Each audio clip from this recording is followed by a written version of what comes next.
Hola amigos de YouTube, un saludo de parte de Fallas Múltiples. El día de hoy aprenderemos a cómo dar mantenimiento correctivo a una nevera madre, la cual debido a un cortocircuito provocado en la tarjeta de la misma, no realiza ninguna función al conectarla al tomacorriente.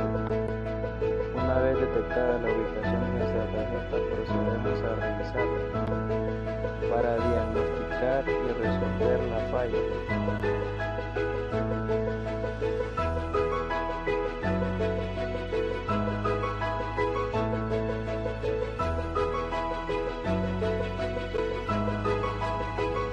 Como pueden ver, en este caso nuestra tarjeta está totalmente destruida, lo cual no deja otra opción más que reemplazarla por una nueva o reemplazarla por un timer manual.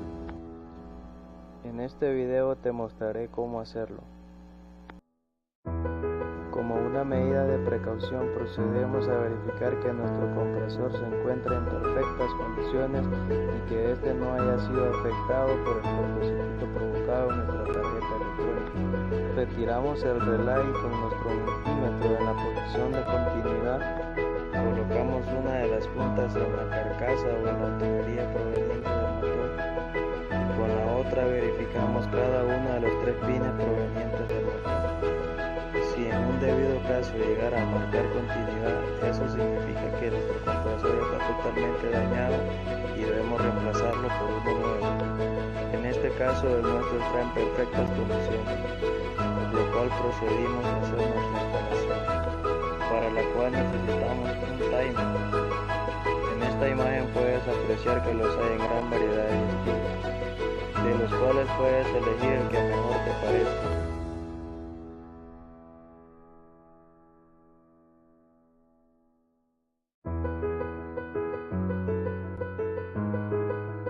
Yo en este caso utilizaré uno de estos.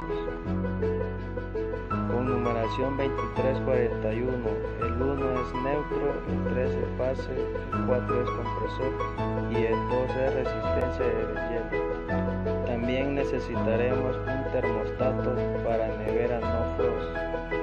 Debido a nuestra nevera utilizaré este de bulbo corto, lo cual me permitirá una mejor ubicación y así aprovechar un mejor desempeño de él mismo. También los hay de bulbo largo, no olvides elegir el que mejor te convenga dependiendo de la situación en la que te encuentres, siempre y cuando sea para uso reglamentario de neveras no frost. Así lograrás un mejor desempeño de la misma y te sentirás orgulloso de poder garantizar tu trabajo.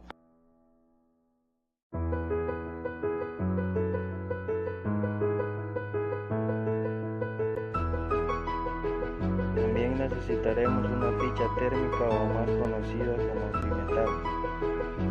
En esta imagen te muestro 3 de la gran variedad que existe.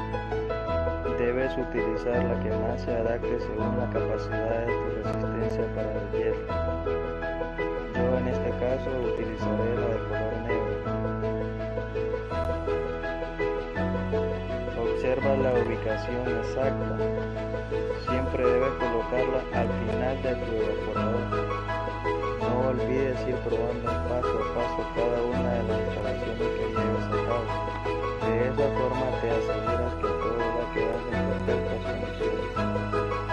Debido al cortocircuito producido en nuestra tarjeta electrónica, hemos llegado a la conclusión que también tenemos que reemplazar nuestro relay debido a que sufrió daños.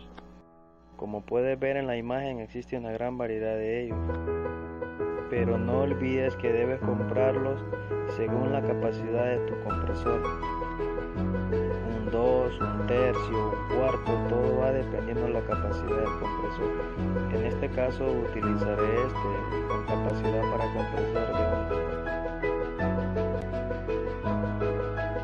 un cuarto HP.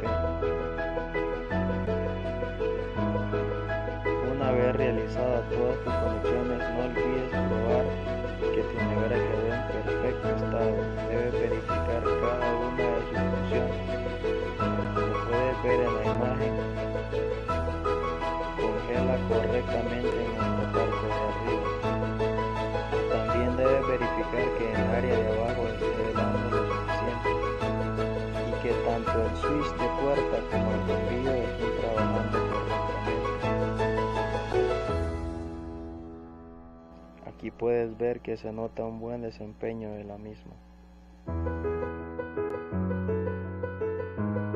Al final del video te dejo el diagrama eléctrico para que puedas guiarte paso a paso y aclarar alguna duda pendiente.